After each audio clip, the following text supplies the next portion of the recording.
Man-child! Man-child!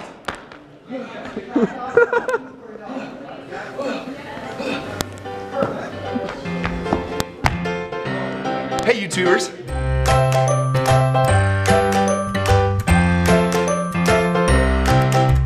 Good morning, everybody. Happy Sunday. It's a happy Sunday indeed. Oh man, everybody have a beautiful day. Thank you, Father. Get in it, get the music. Thanks, guys. Help with the front tables once again. Hold up the chairs and rip the drinks and the juice and the water off the table. It's like deja vu. We have the same exact setup as the volunteer dinner the other night for the reception. But Ashley and I got it set up. I set up for my own party. No. That's what happens when you're like the volunteer that knows how to do all like the AV stuff and like knows how to work the lights. I was doing stuff. No, you did. No, you did. I started doing it all and then Ashley took it all away from me. That's how it happened. Yeah. Yeah. That's what I did. But when you're the volunteer who does all the AV stuff and they need AV stuff, like really, the only option is for me to do it. So we have it all set up, but it's pretty simple. We're just waiting for people to show up. It is now 1:13, so we're just waiting till 2 o'clock to let the party begin. All right, Modi Wodi Toady reception's done. Toadie's here. Toady. If you don't know, Modi Wodi Toady is Man of the Year, Teen of the Year, Woman of the Year. If you just do like the first letter from all of them. Jake, don't do that alone. So I feel the need to like explain that. But I need to make sure this guy doesn't kill himself. Science! Alright, so what's happening here, we have all these sheets. We're gonna hang them so that we have like a wall of sheets because we have a skit tonight that'll be using a silhouette. So we're gonna backlight the sheets and then have a silhouette of a person. Your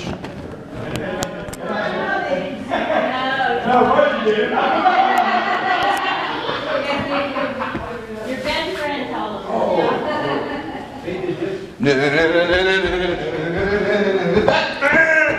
Man-child! Man-child!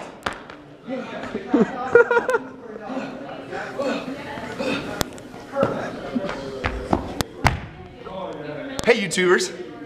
My name's Jake Sturmer. And that's... I don't know what I was going to say. I ran out of breath. I was going to say something like we did the other day. Please don't put this on the vlog. That's not good. I don't like that one. We should do it with the... Can we try it? Sheet capes as we're sitting on the... Yeah. You're recording again. So we're hanging up the sheets, like I said, on this pole, but that pole is gonna hang from there's hooks up there, and the pole is gonna be on a string and come down, and the hooks will hold up our pole for us, and then the sheets. So we will. I don't know if any of that made sense, but I'll just show you when we have it up. It looks worse when you're up here, but she should be talking and animating like right here. I mean, yeah, they get the idea. We're trying to, we're trying to figure out how to light this. It's not working out. It's giving us, it's quite the pain. But we only have been stumped in a long time. We only have 4 lights set up, and these ones are basically pointless. So these 2 are doing all the work right now. We got to figure this out.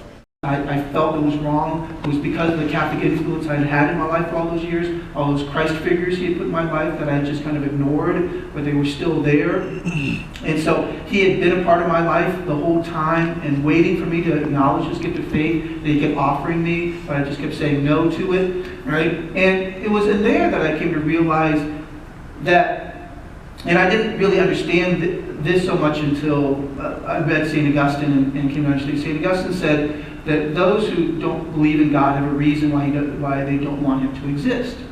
And what he meant by that is that usually when someone is an atheist, when someone doesn't believe in God, right, it isn't for intellectual reasons. It isn't because they've looked at the arguments for the existence of God and come to the conclusion that obviously God does not exist, all these arguments are false, right? And they're all fallacious. It's very rare that someone comes to atheism that way. It's not man's natural state. Instead, atheism is usually a problem of the will, in that we don't want God to exist, right? It's not that we don't intellectually understand that he exists, but it's that our will doesn't want him to exist because it's malformed and it's not choosing the good. Right? And I realized that that's where I really was, that I didn't reject God because I didn't think he existed. I rejected God because believing in him meant I would have to change my life. And that was the problem, was that I realized my atheism was really just my pride saying, I want to be in control of my life, right? You know, if I was at least intellectually honest enough to say, if God exists, then I can't live the life that I'm living, right? I have to change the way I'm living. I have to start praying, I have to start to be more moral, you know, these sorts of things. And I don't want to do that, right? I don't want to go to church regularly. I don't want to, you know, have to follow the commandments. I enjoyed the sins that I was committing. And I was addicted to my sins, and I liked my sins, and I wanted to be attached to them, right? This is part of what I was preaching about this tonight at Mass. And so I didn't want to give them up. That's what I mean by problem of the will, right? Was that there's some reason, right? Usually when someone is an atheist, there's something that's happened in their life that they don't want to give up, that they realize, they know in their minds that they have to give up if they're going to follow God. And I didn't want to give those things up. And so finally, you know, here was where he revealed all that to me, that it wasn't an intellectual problem, that it was a problem of my will and my pride, and that I was finally now ready to accept it and you know, give in to that and get over that willfulness in my life. And so I said, now I'm ready to become a Catholic. Thousands of people die in floods and earthquakes and storms. If their God is so caring and loving and forgiving, how can he let that happen?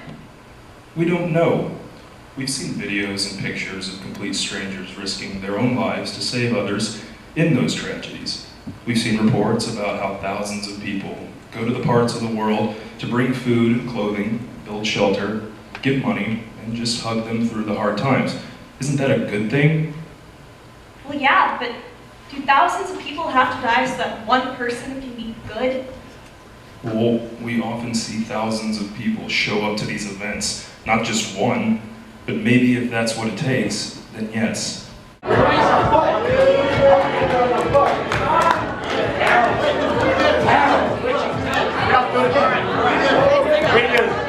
I'm gonna win this time.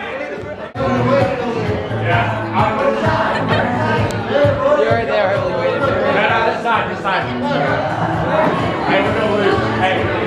Oh, dang it, we actually are trying.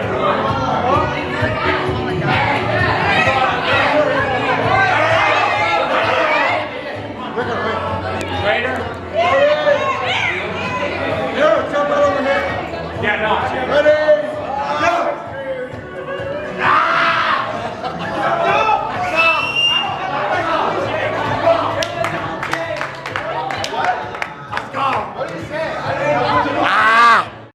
I was so delirious when I got home last night because I got home, I studied for my final, because it's finals week this week, and then I was going to sleep and I was thinking to myself, I'm pretty positive I recorded a goodbye.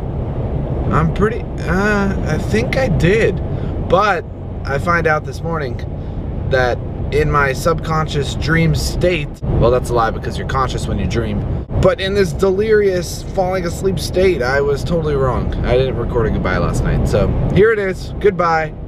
I'll see you guys today, which is for you tomorrow. So choose virtue, choose life. So long for now. And this view is spectacular.